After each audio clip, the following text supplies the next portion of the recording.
We get a lot of cases where a family did not know of the deceased until we informed them. But this case in particular was a little heartbreaking.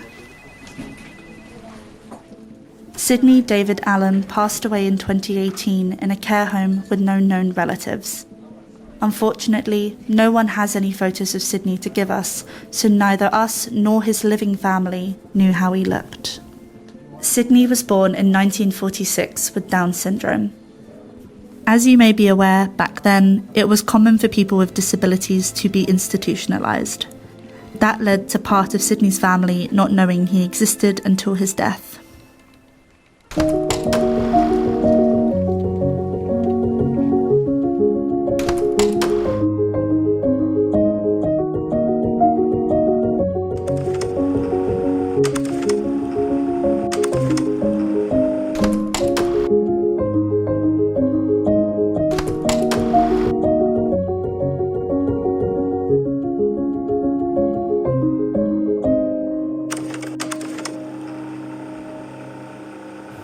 What surprised you the most about your family history? What surprised me most about my family history? I'm going to answer that in one nearly. Everything. The total amazement of finding out that my dad, who never mentioned, had a sister and a brother who both passed away. It just blew us away.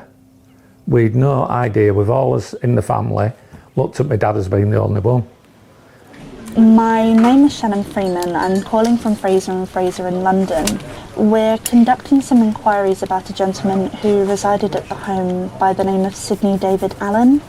We've been looking into his estate and we've actually managed to find some next of kin. I'm hoping you might be able to give me a little bit of information about Sydney so we can pass this information on to them.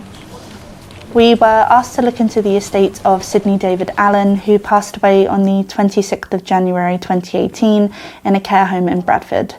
Sydney passed away without any known next of kin and without leaving a valid will, and we were asked to find the family that would benefit from a share of his modest estate. When we spoke with the care home, sadly, they knew nothing of Sydney. He'd lived there for a number of years, but had no information or photographs to provide us.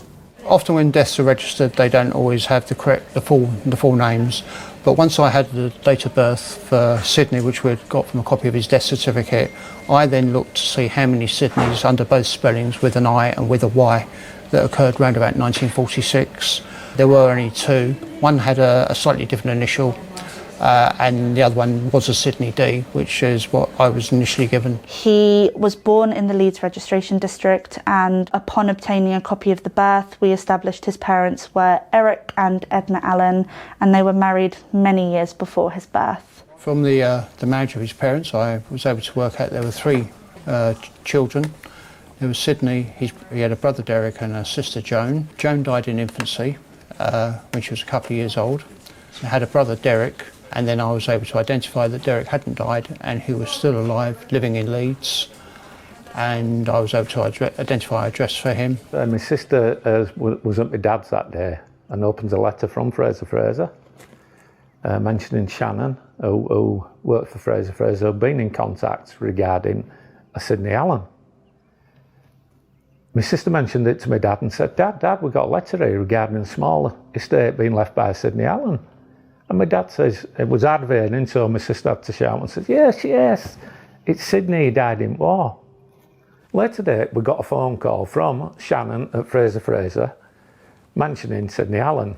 So I says, he'd left a small estate. I says, yes, we've done a bit of research, Shannon, and we found out he was killed in World War II, Sydney Walpole Allen. And to my surprise, she did say, yes, you are related to Sydney Walpole Allen, but the estate is from a Sydney David Allen. And no, you've got it wrong, Shannon. You must have it wrong. Oh, Sydney David Allen. Sydney David Allen was your dad's brother. Upon us making contact with Derek Allen, the brother of Sydney, we did so when his son was at the property with him, and we discussed with both of them and tried to establish what they knew about Sydney.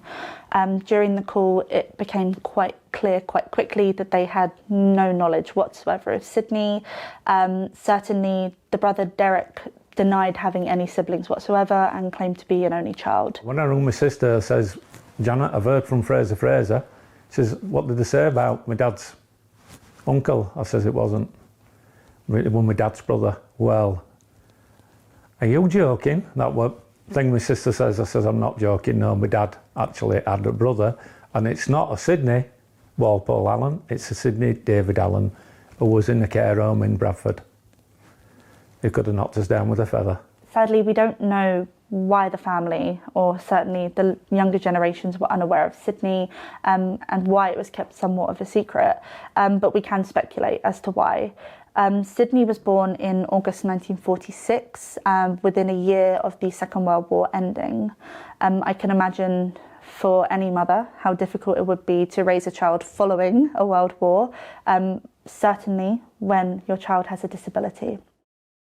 So Sydney's story is obviously very moving and terribly sad. When you put yourself in the shoes of Sydney's mother at the time, it must have been incredibly painful.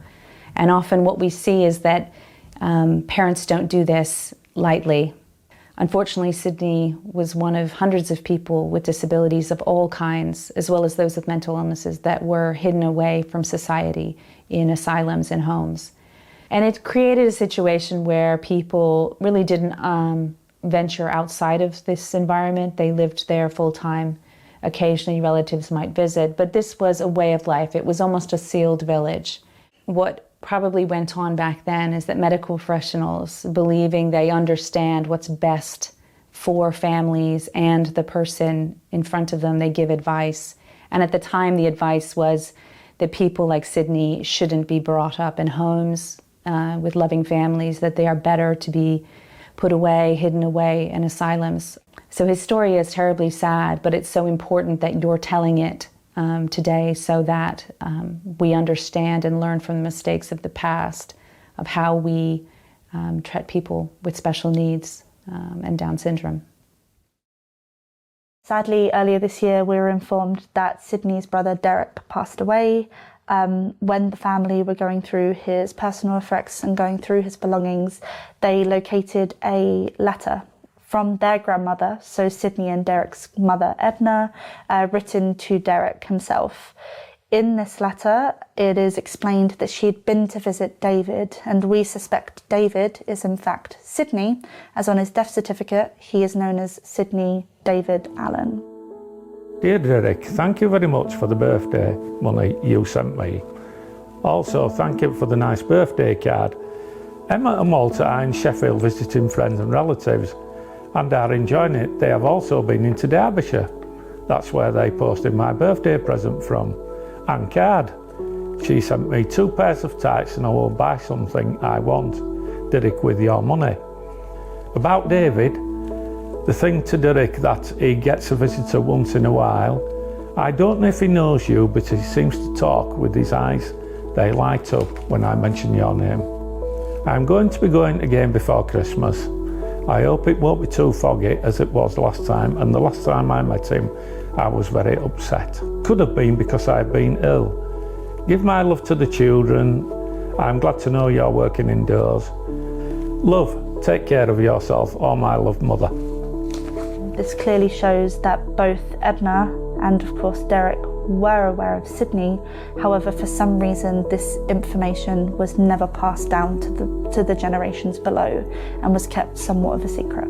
That's what I say. I've always known my dad as being single. I'd never known any other because he'd never mentioned a sister or a brother. And we'd never no reason to ask him because, you know, it were never there. It were never there. I'd like to know a bit more about my family and say to Sydney, you know, it'd be nice to just see who he was, where he was stopping. We had no idea he was stopping. I think he was based in the home, or living in the home in Bradford. So Sydney, where your family? It's nice to meet you. It's what I say, it's really difficult to say because you're in the unknown. It is uncommon when dealing with near-kin cases for the family to not know who the deceased was, especially when they lived local and they weren't adopted out of the family. The most important aspect in this particular case was getting information about Sydney and about who he was and what his life was like. That was incredibly important for the family, rather than the inheritance aspect and the money that was coming their way. In the future, if I have a similar situation, I'll think back to Sydney and his family. Next on Lineage. It doesn't always happen that we have a chance to sit down and listen to a beneficiary's family history, particularly when they have so many memories. There's always a story behind why the family became slightly disjointed and why they lost contact with the deceased. The story I was told was that when he came home, he asked his mother for his money and his money had gone. He's talking about another generation, his parents' generation. And the time they were living in, the wartime was really, really difficult.